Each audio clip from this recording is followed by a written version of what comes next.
Time to wake to sleep with Sleep Science Today, where we learn to sleep well with your host Andrew Colsky on UK Health Radio.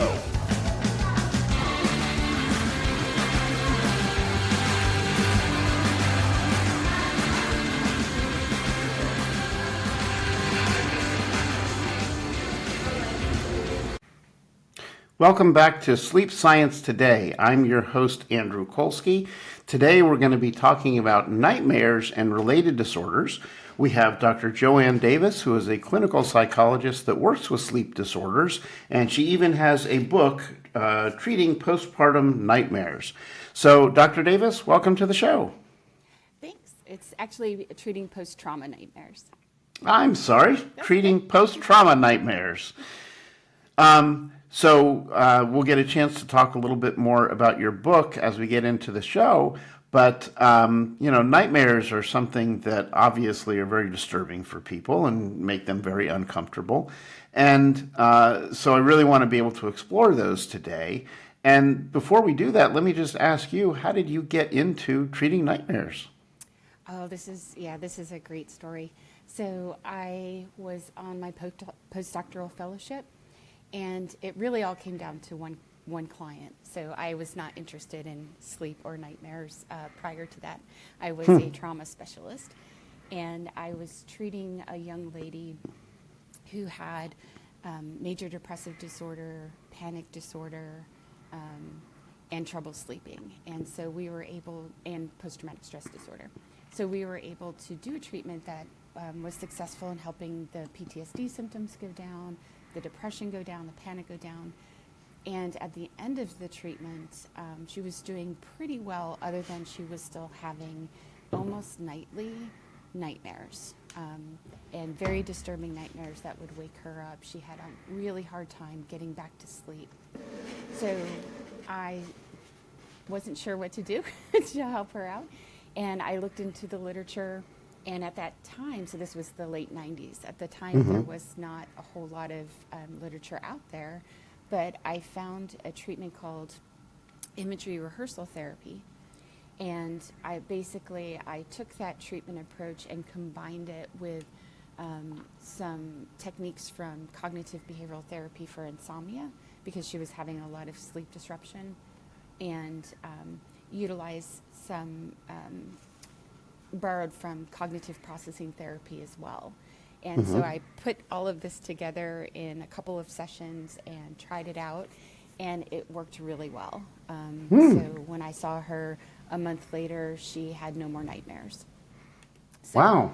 Yeah, I was skeptical, but also intrigued and excited.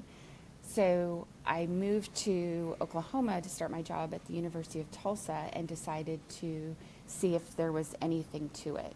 So I did a case series with 4 individuals over the course of a summer, and it worked really well. And then I wrote a grant, got some funding to do my first randomized clinical trial, and I've been assessing the efficacy of it ever since. Oh, fantastic. So that raises a lot of questions then. Yeah. So, this particular client that you were talking about sounds like she had a lot of things going on, and you were successful initially in treating all of these different trauma-related disorders, it sounds like. Yes. And so what do you think was going on as to if all of the other pieces are responding to treatment, why still nightmares? That's such a great question. It's absolutely fascinating. So for what we have found out is that nightmares are predictors of developing post-traumatic stress disorder.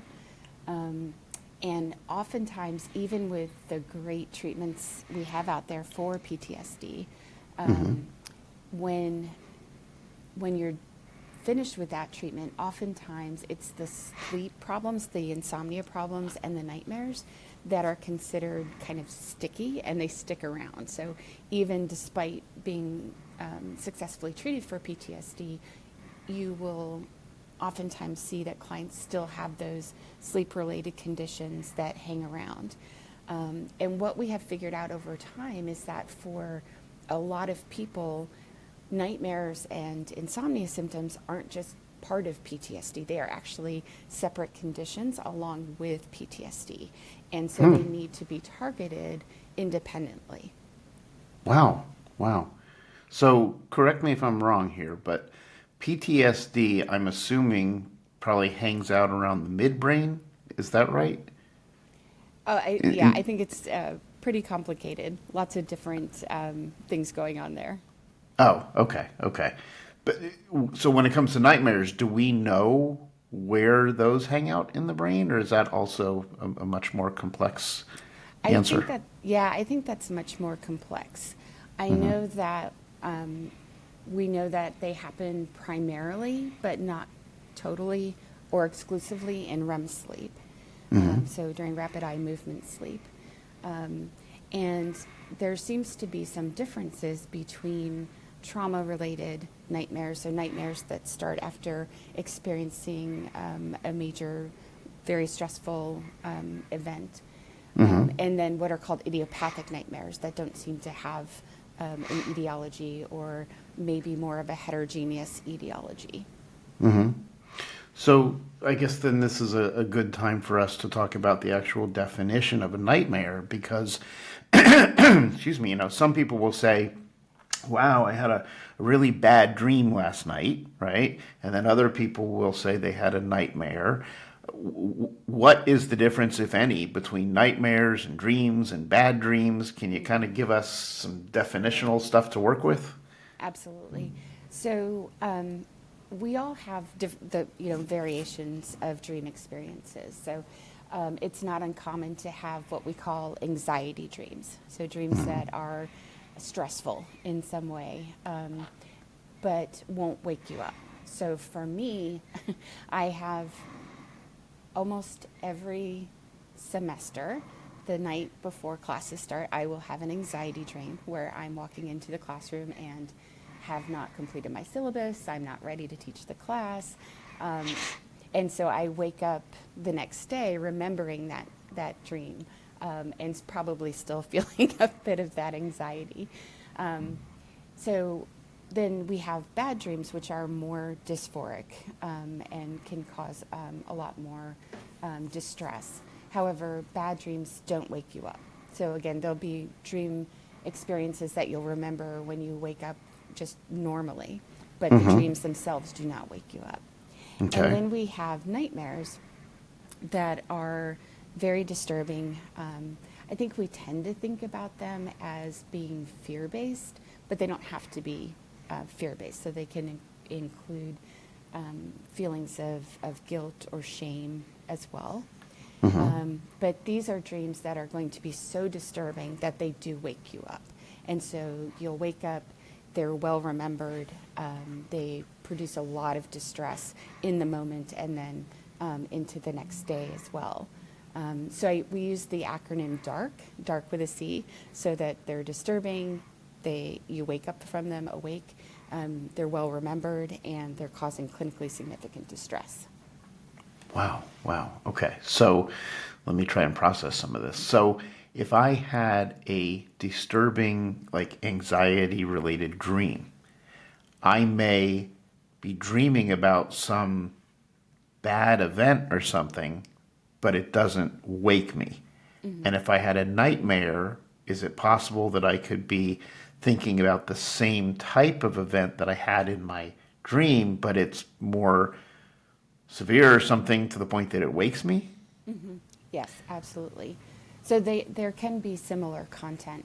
And that's actually one of the things that we find when we are doing the treatment for nightmares, which I know we'll talk about more in a bit.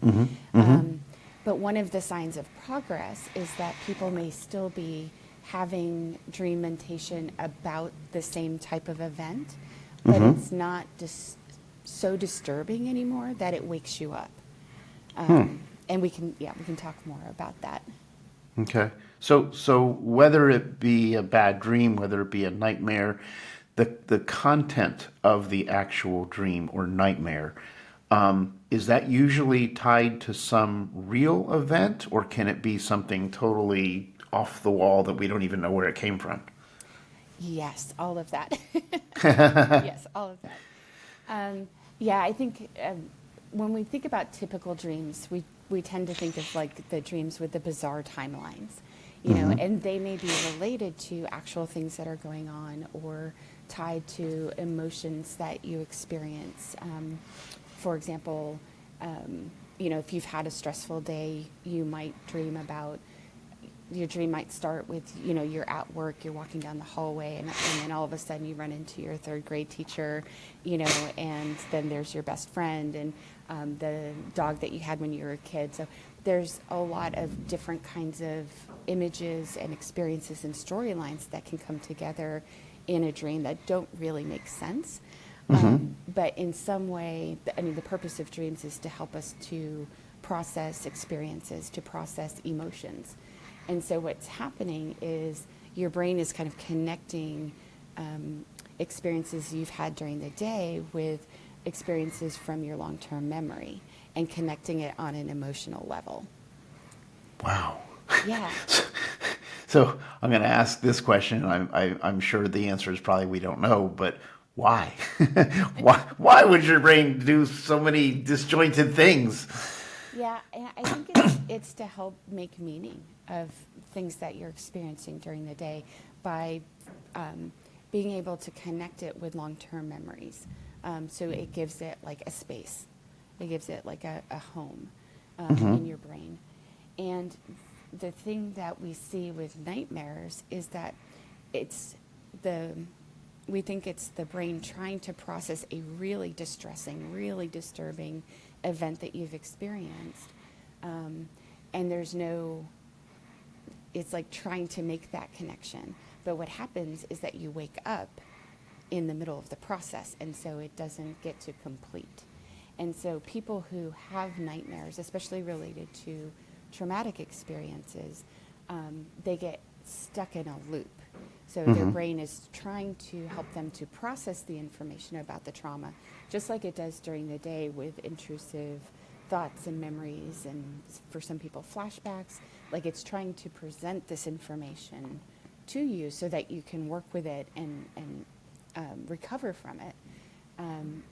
But in the daytime, we tend to engage in a lot of avoidance, which maintains PTSD symptoms over time. And at night, we're waking up from the nightmare, so there's not that closure. There's not that complete processing that happens.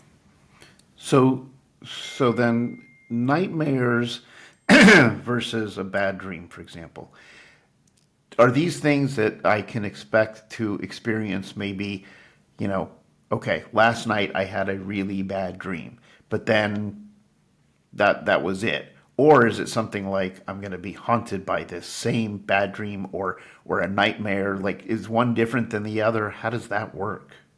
Yeah. So there are people who are more prone to idiopathic nightmares. There's some work that was done in the early 80s that suggests that people who are more artistic may be more sensitive to experiencing nightmares. But when it comes to trauma-related nightmares, those nightmares do tend to be quite similar and recurrent over time. So not always. I have seen people who have just a bunch of different types of nightmares that may be somewhat related to their trauma in terms of content or themes. And then I have other people who have maybe one or two nightmares that recur over and over and over again. Wow. Okay. All right. Well, then I'm going to throw out one more question, but then I'm going to jump to a break and we'll come back and answer it. And the question is this: if I am someone who is having sort of a recurring nightmare, if I did not receive any sort of treatment and I just sort of let it go, what could I expect to happen? But we'll come back from our break and we'll get the answer to that question from Dr. Joanne Davis. We'll see you soon on Sleep Science Today. You're watching Sleep Science Today. If you enjoy our show, please help support us by pressing the like button, subscribe to our channel, and hit that notification bell. It'll really help us get seen, and it'll help you stay informed. Okay, welcome back from our break on Sleep Science Today. I'm your host, Andrew Colsky. We're talking with Dr. Joanne Davis about sleep and nightmares. So before the break, I had a question, which was if a person has nightmares, and they are recurring nightmares, if they did nothing in terms of no treatment, what could they expect to happen? Great. So what we find is that after a traumatic event, most people who've experienced a trauma will have some period of time in which they have nightmare experiences. And again, I think I mentioned earlier that those can be predictive of developing PTSD. For a lot of people, what happens is the nightmares tend to start to morph and change in the weeks following the traumatic event. So they go from being nightmares to more like bad dreams and then tend to go away. But there's a significant proportion of people for whom that doesn't happen, and they will continue to have the nightmares unless there's some sort of intervention. And for some people that can be a treatment that targets post-traumatic stress disorder more broadly, and that can help. But even when that's successful, there are still going to be people for whom the nightmares do not go away. They do not dissipate without treatment. And so they need something very specific for the nightmares themselves.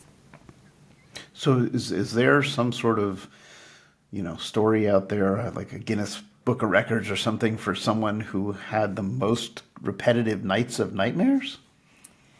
That I don't know. I can tell you, so my research lab, we do clinical trials treating people who have nightmares. And with our community participants, so by that I mean people who come in who have any kind of trauma, could be military, could be domestic violence, sexual assault, motor vehicle accidents, natural disasters. We tend to see people who have had nightmares for a mean of about 16 to 18 years before Holy cow. They're coming into treatment. Wow. We did a trial with military veterans, and the average was 40 years that they had been having nightmares. Every night? Not necessarily every night. There are people who have them every night who have them multiple times per night. But we tend to see people who have them at least once a week. Oh So my gosh. 40 years at least once a week. And would it be the same basic nightmare, or is it different ones? It both. We have people who tend to have a small cluster of nightmares. So maybe 1, 2, 3 different kinds of nightmares. We have people who have all different kinds of nightmares with different storylines, but all very disturbing and upsetting. Most of the people that we treat can identify that there's one main worst nightmare. So, kind of the big bad one that they're very terrified of having. And that's one of the things that that can make it challenging is that people will, one of the reasons that the sleep problems become so significant is because people are terrified to go to sleep.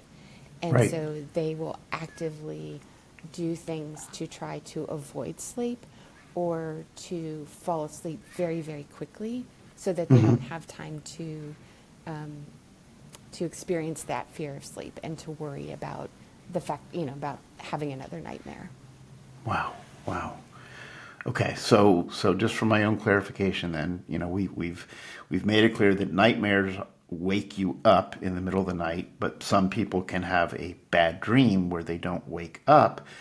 And I want to get into treatments here, but the treatments that you use for nightmares, do those also work for people who have like the bad dreams, or are we in a different category at that point? Yeah, I think that they can be somewhat helpful, but I've had people who have come to me with bad dream experiences or what they'll call weird dreams, like I'm just having these bizarre dreams and I want to get rid of them. And I have found that the approach that I take is less helpful for those. What we do seems to really be able to target very well those intense nightmares. Okay. Well, then let's talk about what it is that you actually do. What type of treatment is available for nightmares? Sure.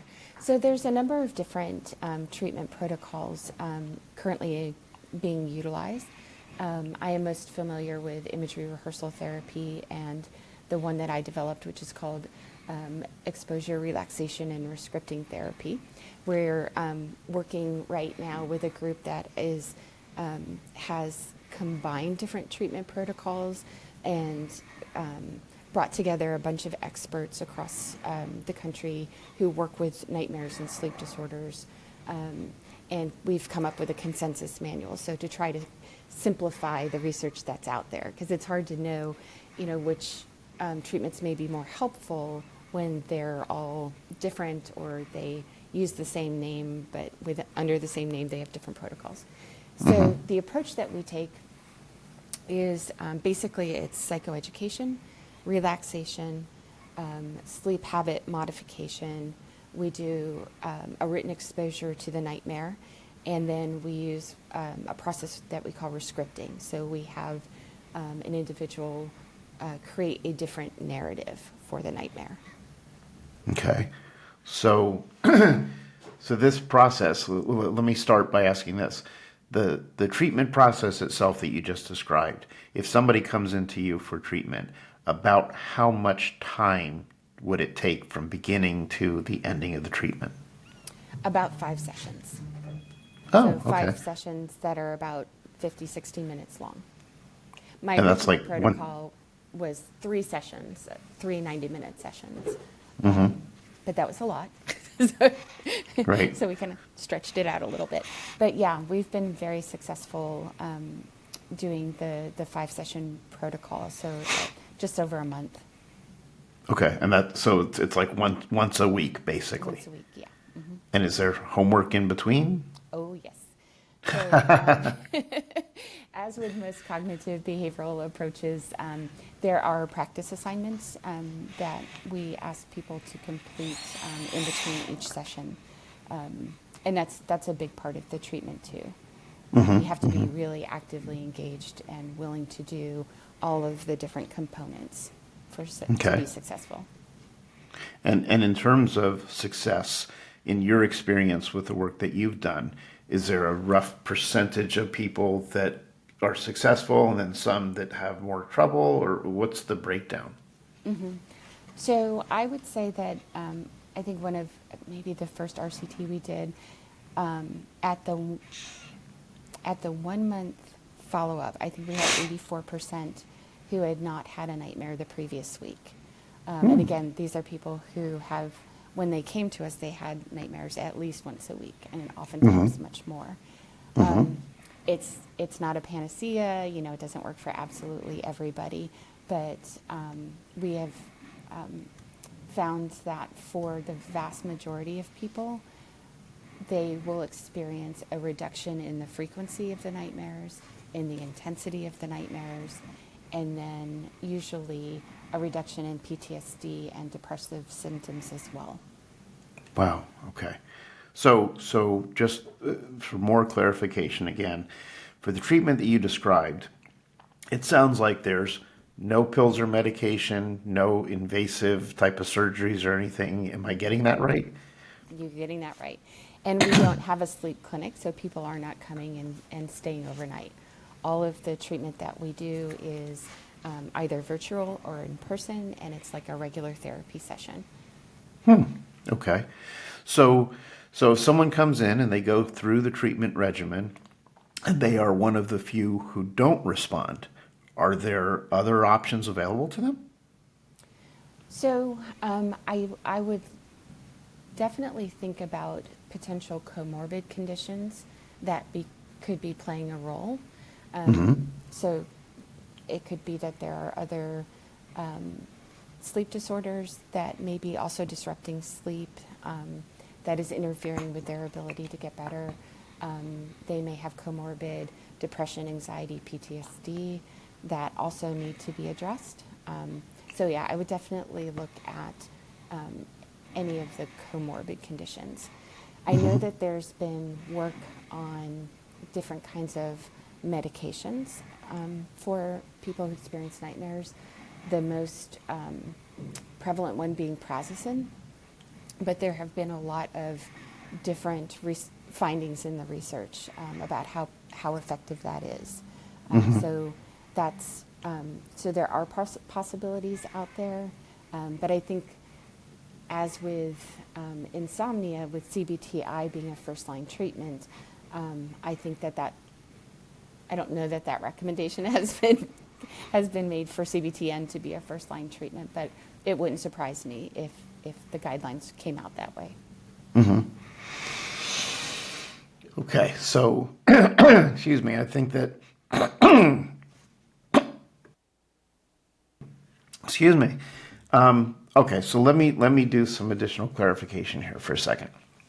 So we have a person who is experiencing some sleep problems, and let's say this person is having some insomnia, and they go to their primary care physician and they tell them, I'm having insomnia. In some cases, that primary care physician may prescribe some sort of a sleeping pill or something. They still are having more problems, and then eventually they may go to a sleep practice of MDs. So the MDs are going to be looking to diagnose their sleep problems. They have the ability to prescribe medications. They can do give a CPAP machine if someone has sleep apnea. So they have the medical interventions. And then there's people like yourself who are psychologists, and you don't prescribe medication or CPAP machines to people. You're working from a different perspective, non-medicinal perspective, right? And then that falls into the category of like behavioral sleep medicine. So there's a group of people who are the non-MDs who don't use the medication to address those issues. So if a person has a sleep problem, how do they know where to even go first or who to look for? That's a great question. I think most people start with their general primary care physician.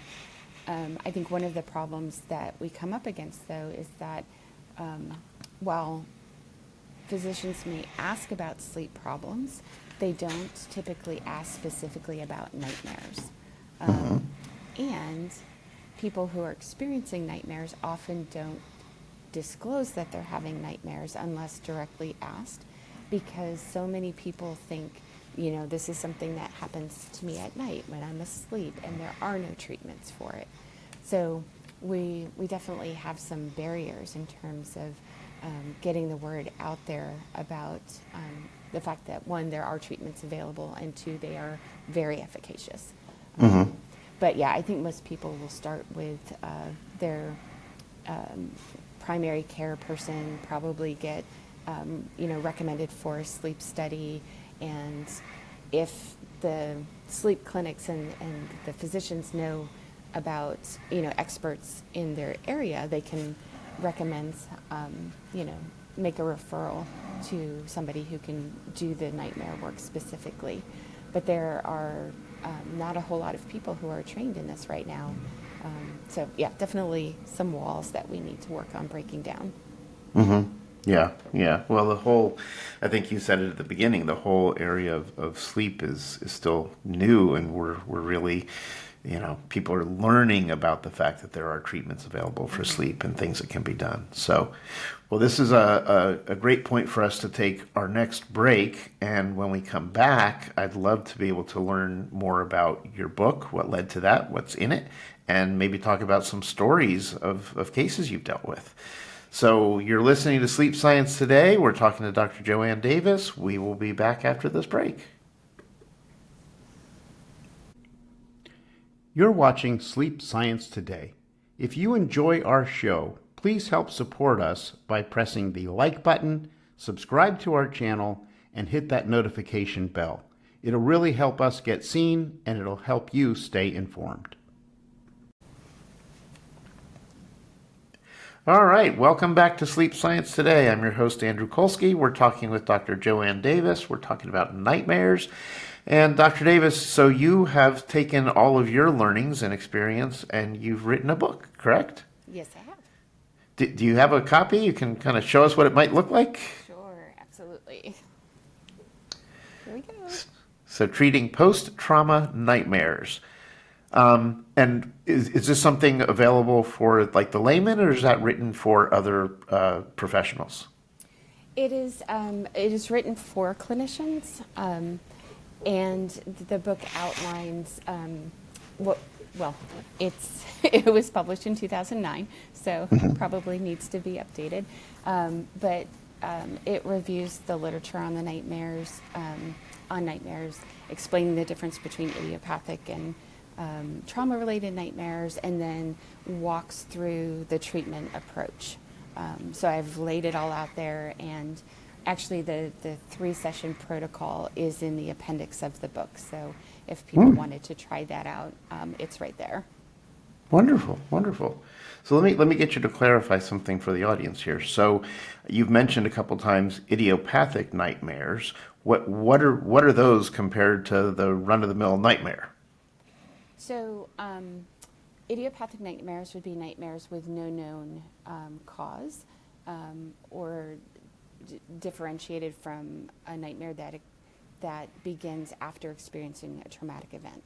So most of us have nightmares every now and then, but we wouldn't, and they could be from stress, they can be from medications, they can be from an illness. There's just lots of different potential causes out there. Okay, so if the difference is that an idiopathic nightmare is not coming from a stressful situation or something like that, can those nightmares continue on just like you were describing? That someone can have this theme that continues to repeat for them. Is it the same with those?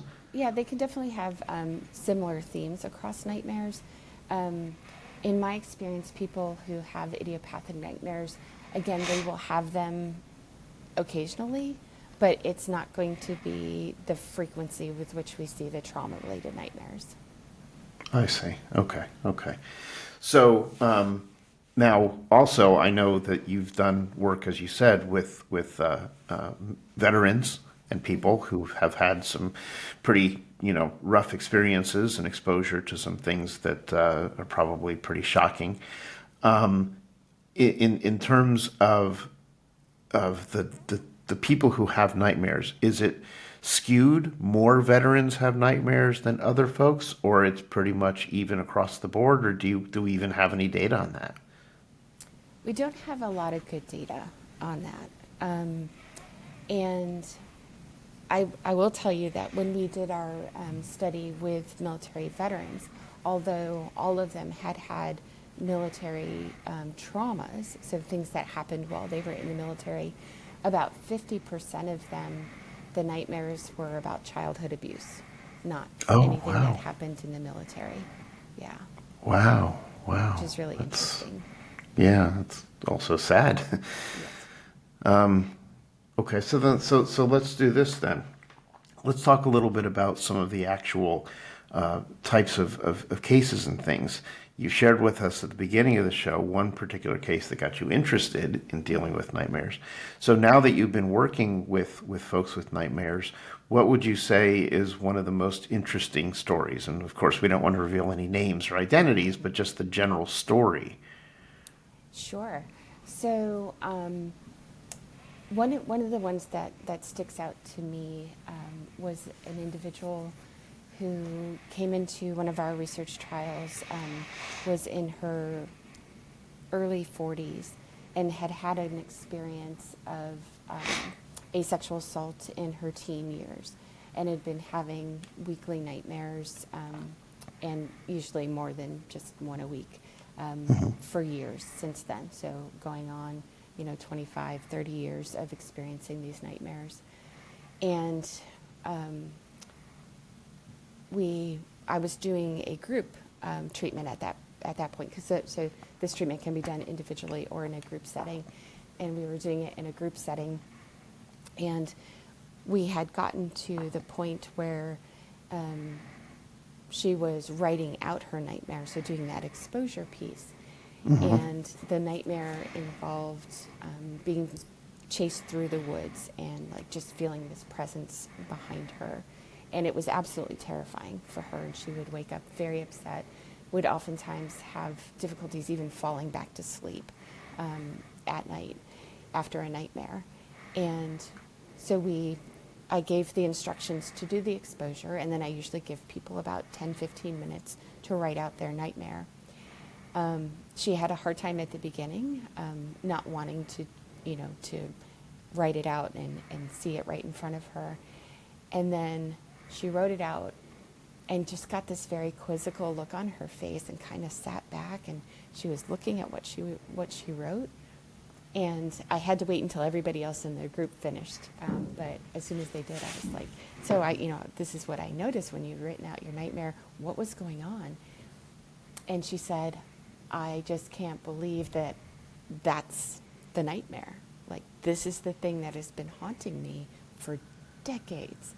There was something about writing it out and seeing it on paper that just sucked the power right out of it. Like, yeah. So writing out the story and just seeing it in black and white, getting it out of that space in her head was so powerful for her that we still did the rest of the treatment and did the rescripting, the narrative. But I don't know that she actually needed that. So are you saying that when she actually kind of looked at it on paper in front of her, it's like, oh, that's not so bad? Or Yes. like, oh, okay. Interesting. Yep. Wow. Yeah. So and that's one of the powerful points of the treatment. Like, I think there's a number of different things that maintain the nightmares over time. So the disruption in REM sleep, the anxiety and arousal the next day because you're thinking about the nightmare that you had, the anticipatory anxiety as you approach bedtime, that, oh my gosh, I may have another nightmare, the maladaptive sleep habits that people develop to try to keep from falling asleep or trying to fall to sleep so quickly.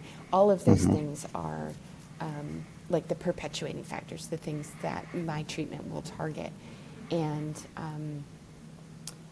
I think that addressing any one of those is going to be helpful. So, like, not everybody would need the entire package of the treatment. But at this point, we don't know who would do best with, this component versus this component. Right. And some people probably do need the full treatment protocol. But it's so interesting to see how different people change over time based on the different components. Right. Wow. And, if the whole thing is only 5 weeks anyway, it's really not that big of a time, commitment. So let me ask you, if you don't mind, to clarify, when you talk about the rescripting part of the treatment, what does that actually mean? What does that look like? Sure. So we first we have people identify what themes they see in their nightmare, and we draw these themes from Patty Reesick's work with cognitive processing therapy. So it's safety, trust, intimacy, esteem, and then power and control. So usually people can identify, this nightmare, I don't have any power in what's happening around me. I don't feel at all safe. Like, there are pretty clear themes that come up. And then we ask people to rewrite the narrative based on addressing those themes. So if somebody's feeling very powerless in the nightmare situation, we would have them rewrite it so that they take power in some way, and that they are an active agent in changing what happens in the nightmare. And then they will write it out just like they did the written exposure to the nightmare itself. They will write out a full description of the nightmare. It does have to be somewhat similar to the nightmare, so it can't be like a completely different story. And then we have people engage in imagery rehearsal of their description over the next week. So they are actively, like right before bed, imagining this new version of the nightmare. And interestingly, it's very unusual for somebody to end up dreaming the scripted version. I had somebody, do we have time for one brief story? Sure. Okay. I had somebody who was a long time victim of domestic violence, had left that situation, but was haunted a decade later, continuously haunted by these ongoing nightmares about her husband showing up at her house and humiliating her and physically harming her. And so she wrote a prescription in which he showed up at the house, and she was able to kind of grab him by the shirt and toss him out the door, and said some pretty colorful things along the way to him. And so she was like taking back power in that prescription. And I saw her at the 6-month follow-up, and I said, "Hey, did you ever end up having that prescription, that dream that you prescripted?" And she said, "No, Dr. Davis, but I did do it." And I was like, "What do you mean you did it?" And she had a situation where her husband had showed up at a place where she was, and was starting to give her a hard time. And she didn't take him by the shirt cuff and chuck him, but she did give him a piece of her mind, and like very successfully shut him down. Wow. Fantastic. Yeah, but people usually don't actually dream the prescription. It just seems to change whatever process is stuck in the brain in terms of trying to process that trauma, and it just allows the brain to kind of move on and to start to dream something different. Oh, fantastic. Wow, that's really exciting. And it's good that, if someone is listening to the show and you've been experiencing nightmares of your own, to know that there is treatment available to help you. And, you don't have to be dealing with those on a regular basis. So in this case, I would encourage you heavily to seek out someone who does behavioral sleep medicine. A psychologist like Dr. Davis, who focuses on sleep, would be the right place for you. So, Dr. Davis, we are out of time, and I want to thank you for taking the time out of your day to share all this experience with us and explain what goes on with nightmares. So, thank you for your time. We encourage you to reach out, especially if you're in Oklahoma, to Dr. Davis. And we appreciate you all listening. This is Sleep Science Today. If you want to follow us on our newsletter, you can go to www.sleepsciencetoday.com, and that's where you can also find links to the radio show, the podcast, the YouTube channel, everything you might want to know about Sleep Science Today. We will see you on our upcoming episode.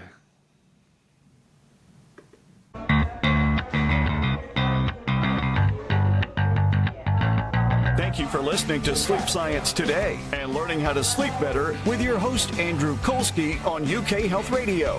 For more information on how you can achieve better sleep, go to sleepsciencetoday.com. Remember, sleep science today and sleep better tonight.